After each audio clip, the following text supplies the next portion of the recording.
What's going on, everyone? Welcome back to another video. We're starting a brand new series here where we're going to build an inventory system from scratch using Phaser 3, TypeScript, and an entity component system. So the way we're going to do that is three different parts. The first part, and by the end of this video, we're going to have the project setup and UI scaffolding in place. So that'll basically be what you see on the screen right now, minus all of the items and minus the filter grid there at the top. So video number 2, we're going to get into actually building out the functionality of the inventory slot itself. So that's going to include adding the interactivity, setting up the entity component system, and defining and creating items.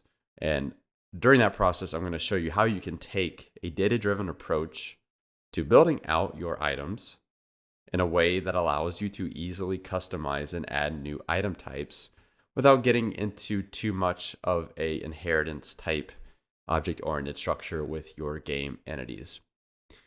Very possible that video gets a little long. If it gets too long, that might get split up into an additional video, but for now, we're going to try and capture all of that in a single video. Video number 3 is going to be the item filtering and drag and drop. So item filtering is going to be that little item grid you see at the kind of in that blue-gray section, where we'll be able to filter the item space off of the type of the item. Then hopefully we'll get into some auto sort functionality, which will be an easy way to restack your items that may have quantities that you've split out into different item slots, as well as sorting your items by item type as well. So if that sounds like something you're interested in, stick around. Hopefully you have some fun. But without further ado, let's dive into it. So here we have our package.json file with a number of dependencies we've got to get installed before we can make progress. XE is the first one on the list, but not really something we're going to dive too deep into until probably the second or third videos. It is our entity component system that's going to allow us to build items in a data-driven way. So again, we'll get more into that in future videos. Phaser is obviously going to be our game engine. Really cool engine if you guys haven't used it before. I've used it a decent amount in building 2D games. It's obviously a 2D game engine. Still highly supported, and they're actually, I think, going to begin development on Phaser 4 soon, currently in Phaser 3. So some really exciting stuff coming from the owners over there. Phaser 3 Rex plugins is going to be the UI framework we're using to build out some of the containers, and it gives us a nice API to build the game objects into Phaser versus using, React or Vue or a web framework to do the UI. We can build everything directly into the game itself. And the last one is a GUID library that we're going to use to build IDs on the fly, which really won't come into play until we get more into the item creation, which again is going to come in a later video. So go ahead and install those dependencies. I've already got my no modules folder defined, so I don't need to reinstall those. I've also set up a couple of other files here that we're going to be using for this video. So Phaser config is going to be the file that contains the configuration for the Phaser game. So a couple things we got to do here and that you'll need to do before we can get started. We need to pull in the Rex UI plugin that I showed you in the package.json. So in order to install it as a plugin within Phaser, we've got to import it directly from the node modules installation. And then we're going to add the definition here under the plugins object within the config. So this will register this plugin as a scene level plugin and allow us to use it on the actual scene object, no matter where we're at within the game. And then a couple other things here. Since we're doing a pixel art UI, make sure that you set your pixel art to true. Otherwise, you'll get blurry lines and it won't look sharp. It won't look very well. The scale is really up to you. And the width and the height is up to you. I chose to just use the inner width and inner height of the window. But yeah, let's go ahead and get started here. So the first thing that we're going to do is we're going to create some folders to hold the files that we're going to be creating in this video. So first things first, let's create a new inventory folder. And then within that inventory folder, we're going to create a couple of subfolders here. So core, we're going to create managers, and then we're going to create UI. And the first file that we're going to create is going to be the inventory window factory. So what is a factory? Well, a factory is simply, in our case, a class that's responsible for creating game objects. So it's going to be the entry point into how all of the components of the inventory system get created, at least within the UI layer. So we're going to start out with creating a new class here. Inventory window factory. And this class is not going to hold any state currently, so we don't need a constructor. It's just going to be a static class responsible for creating some game objects for us. And it's going to take in one parameter, which is going to be the scene object. So in our case, we're calling it the main scene. You know, whatever you name your scene could be differently. You can also use the generic phaser.scene game object, but the reason I use the typed version is because we need to access the Rex UI plugin. And so that's actually going to be the next thing that we do here. So we'll go over to our main scene, because ultimately what we want to be able to do is say scene.rexUI. Well, currently that doesn't work because it doesn't know about how the type system doesn't know how plugins get registered.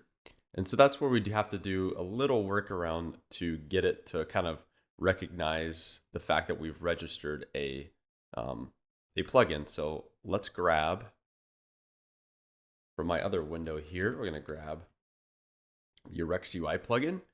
And sometimes I've noticed it doesn't let me import this file, this type from the node modules. So occasionally I'll have to manually grab it from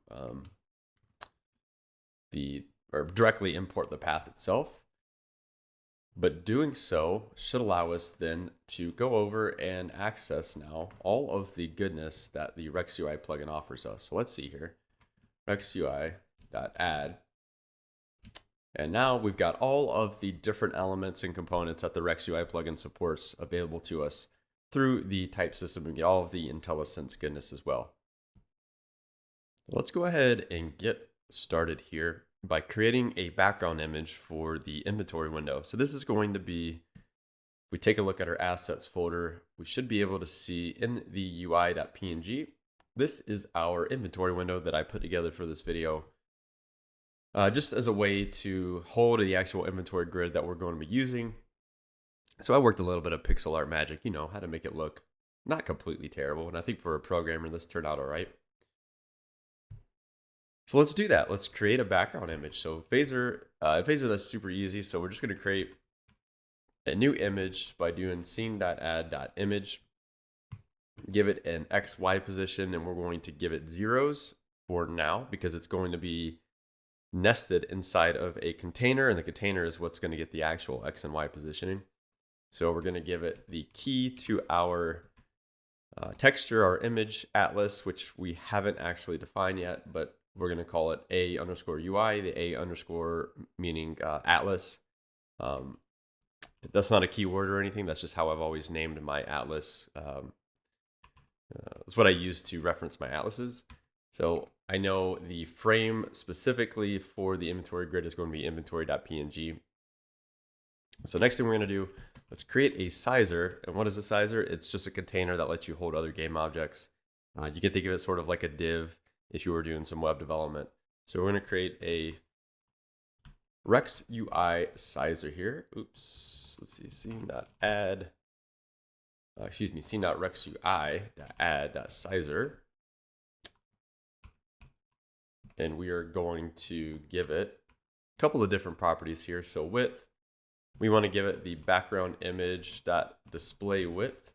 That way the size of the sizer will take on the actual size of the background image that we're using. In this case, it's that inventory window. Height, we'll do the same thing. So background image.display height. X, we're going to align it directly in the center of the canvas. So to do that, we don't actually need to define X and Y because we'll create another function that will handle centering the game object for us. But the other thing we want to do is set the orientation. The orientation is what tells the RexUI plugin the way the items in the container should be laid out. If you do a Y orientation, it's going to be a vertical orientation where each item you add to the container gets stacked on each other. If you were to do horizontal, it would be the opposite, where you have obviously items are aligned horizontally. So we'll go ahead and create that function here. So I'm going to create just a utils folder, and we'll create a class in here called utils.typescript. And we're going to paste in this function, which is really just a utility function to allow us to center game objects within the game window. And then we are going to come over here and we're going to call that function. So we'll do center VH. We're going to call that by passing in the inventory window. Before we do that, let's make sure we actually add the background image to the inventory window. So there is a handy little function on the RexUI sizers for doing that. And then the last thing that we've got to do to set up the game object for the inventory window is do a dot layout. And so we can do that at the end. So what that does is it goes and applies all of the scaling and positioning that you define in the configuration of the game object automatically for you, which is a nice thing about the RexUI plugin. So we'll call layout, but we're not going to see anything on the screen yet. And if we go take a look at our inventory system here, it's still a blank canvas. And this is because we actually need to call this from the game scene. So we'll head back over to our main scene, and let's make sure in the create function within Phaser that we are calling inventory window factory.create. And if you remember, we are going to pass in. Now, we're still not going to really see anything yet. We're going to see an empty square here, which obviously is not what we want. And this is because we have not yet imported any of the assets for the game. So that's what we're going to do next. So let's grab, I'm going to grab the import declarations for these things. So in our preload function, I'm going to paste this in and then going to grab the import links from my other window so we have them handy. So this is going to import the texture atlas that I've created for this video. So to do that, I use Texture Packer, which is a cool little tool for creating texture atlases from a collection of sprites or sprite sheets.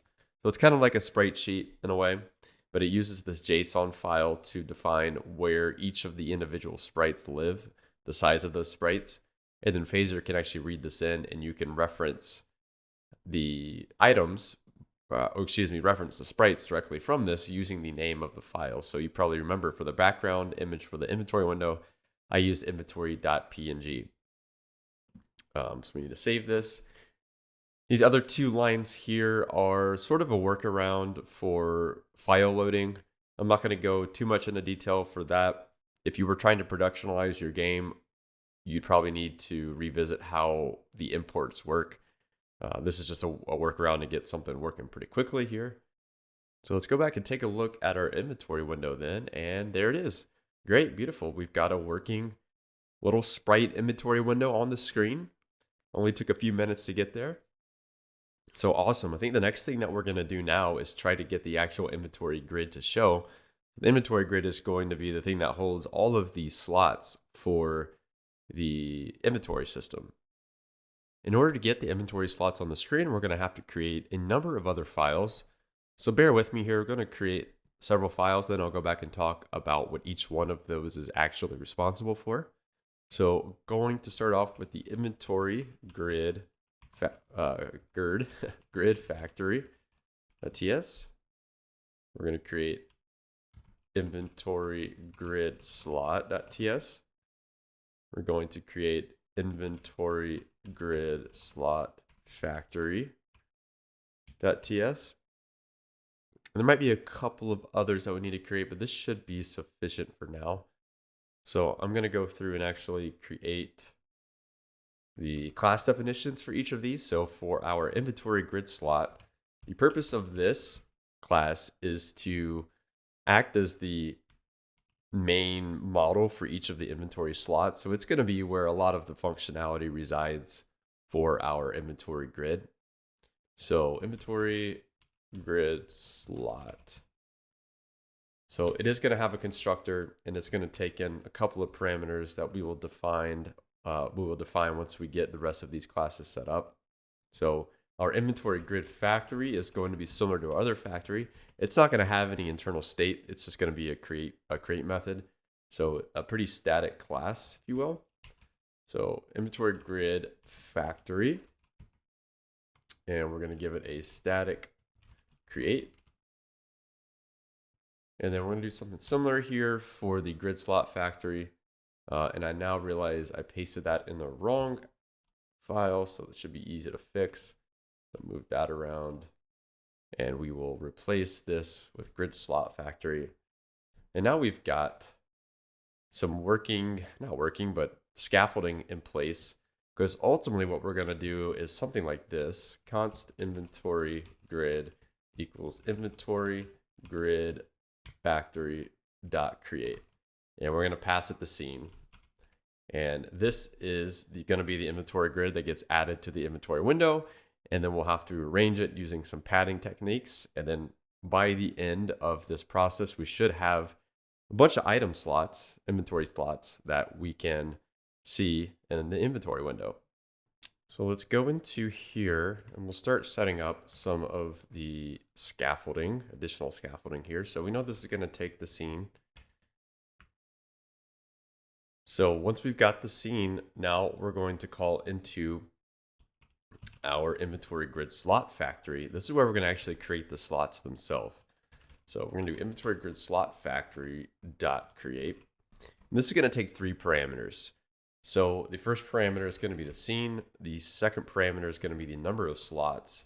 And the third parameter is going to be the function that's responsible for creating the sprite for the actual slot. And this is because we're going to use this same code for creating a couple of different types of slots. And so by arranging it this way, we're going to be able to reuse the same code, which is nice. You don't have to repeat yourself. And then you can customize and extend the behavior using manners like this. So to do that, we got to create one more file that I missed here. And to save a little bit of time, I think I'm just going to grab the whole file here, and we'll just paste it in, and then I'll talk about what exactly that file is doing. But let's go back into our inventory grid factory here, and we're going to pass in inventory grid slot sprite factory dot create. So currently it's saying, hey, don't know what to do with these because you didn't define the parameters I need to take in. So we're going to do that here. So we're going to have scene, which is going to be our main scene. You'll see that pretty common across all the different factories. We're going to take in the number of slots. So slots is going to be a number. And then we're going to take in a function. And this function is going to be what actually creates the sprite, like I was mentioning before. That is the inventory slot itself. And so we're going to use a callback function that returns an overlap sizer, and we're going to import that from the npm modules. So what's an overlap sizer? In Rex UI land, an overlap sizer is an extension of the base sizer that allows you to overlap sprites on top of each other.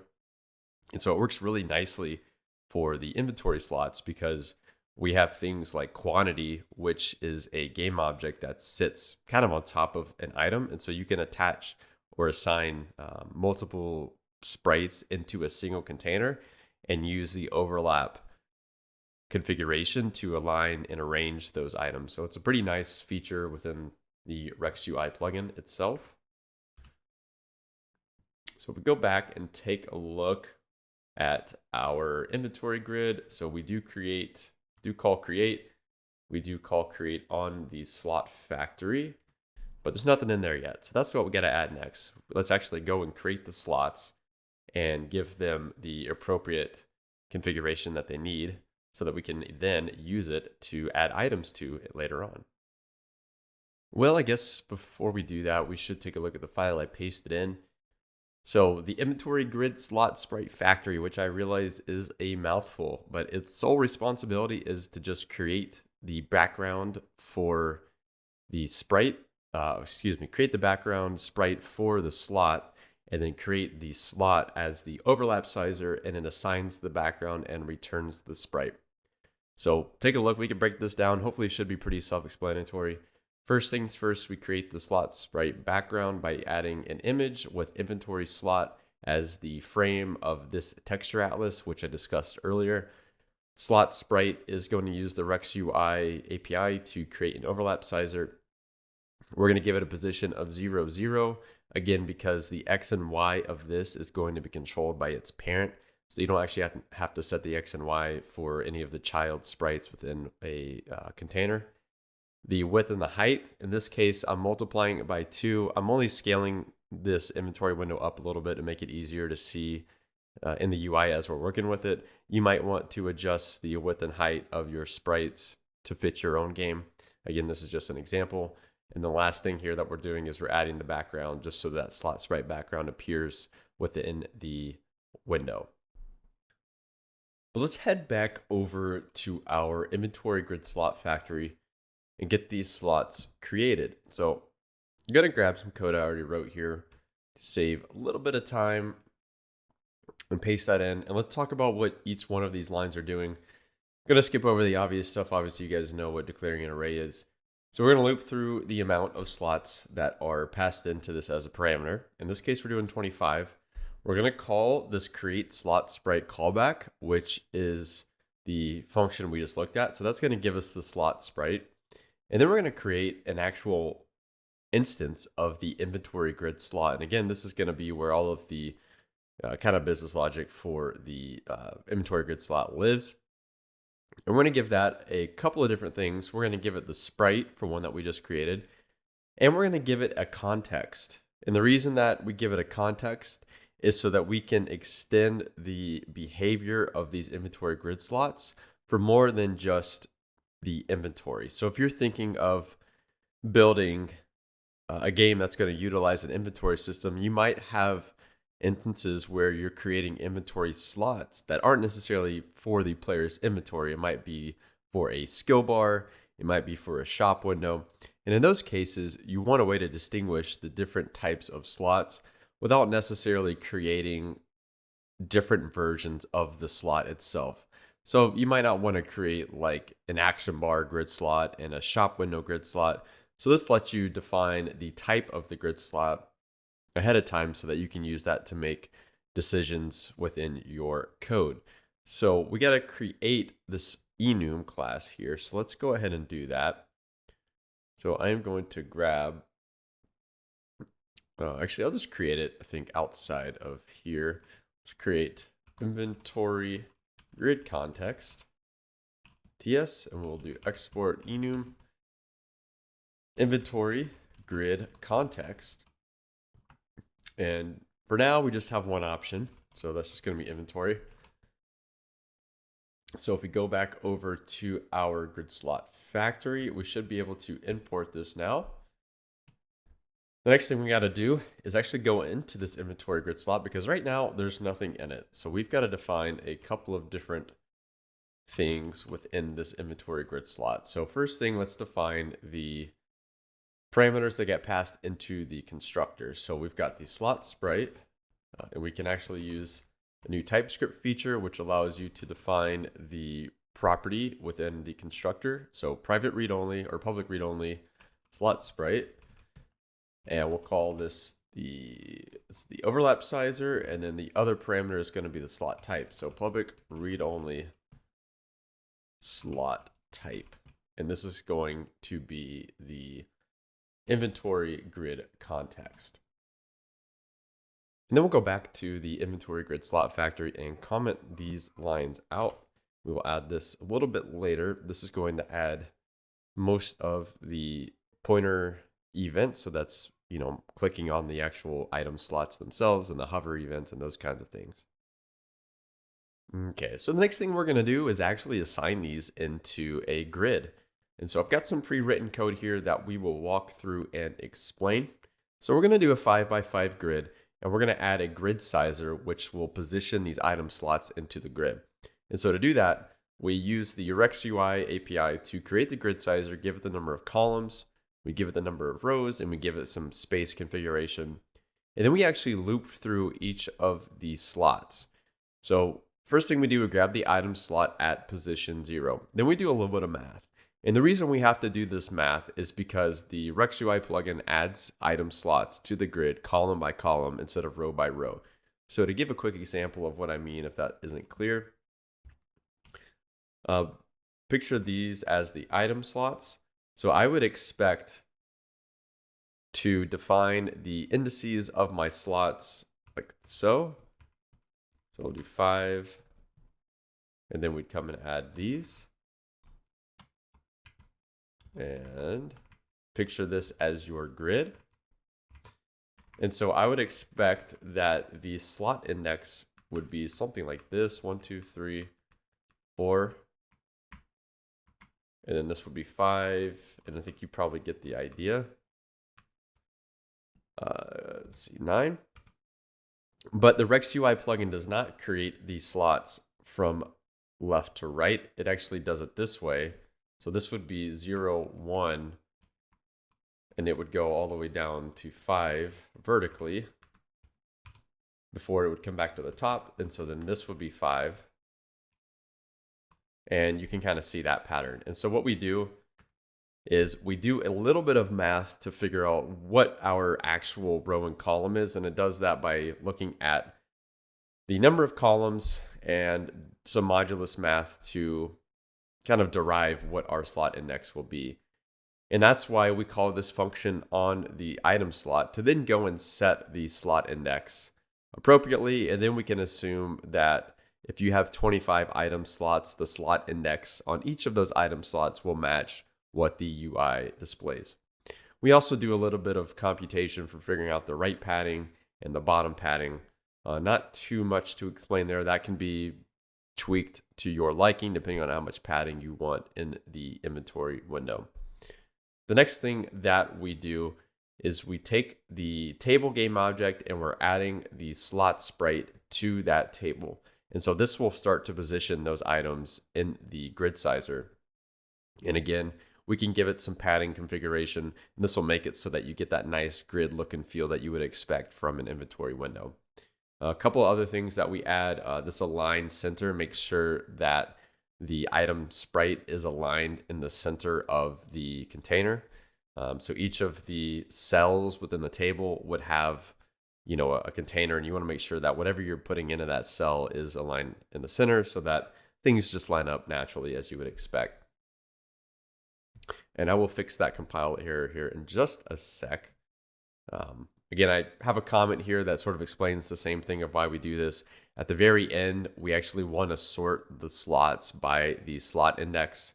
This ensures that, again, if you have 25 slot indexes, I want to make sure that the slot index matches the position of the item slot within the array. And so now we've got to actually go and add this function. So to do that, we can declare a method set slot index. So currently we don't have really any functionality in here yet. That's what we will be building in the future. So set slot index, or slot index is just going to be a number.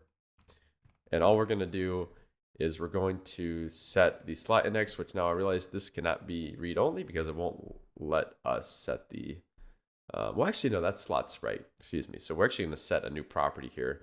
So we're going to do public slot index, which is a number, and we're just going to default it to 0 because this is going to get set either way. So this dot slot index equals slot index. And that should be all we have to do to have the slot index set on the item slot. So we'll head back into the code that we were just looking at, and that should resolve all the compile errors. And now you can see we are hopefully going to be successfully sorting these slots. We'll find out soon enough once we actually get things on the screen. But that's sort of the gist of what we're doing within this grid factory class. And then we want to make sure that we return the grid sizer back to the window factory, which we'll then use to actually display this in the canvas. Okay, so assuming we've got everything configured correctly, we should be able to come in here now, add the inventory grid to the inventory window, give it some padding options, which I've already pre-configured based off of a bunch of trial and error, and then lay out the window. Let's do a save and see what we get. Hopefully you should have some slots present. So let's see. And look at that, 25 item slots arranged in a grid within the inventory window. Now there's no interactivity with any of these yet, so it is very much just a bare bones UI. But in the next video, what we're going to do is actually add functionality to these item slots through a composition-like architecture where we're going to build up the inventory grid slot using a collection of managers that will give it the behaviors that make you actually feel like you're using an inventory system.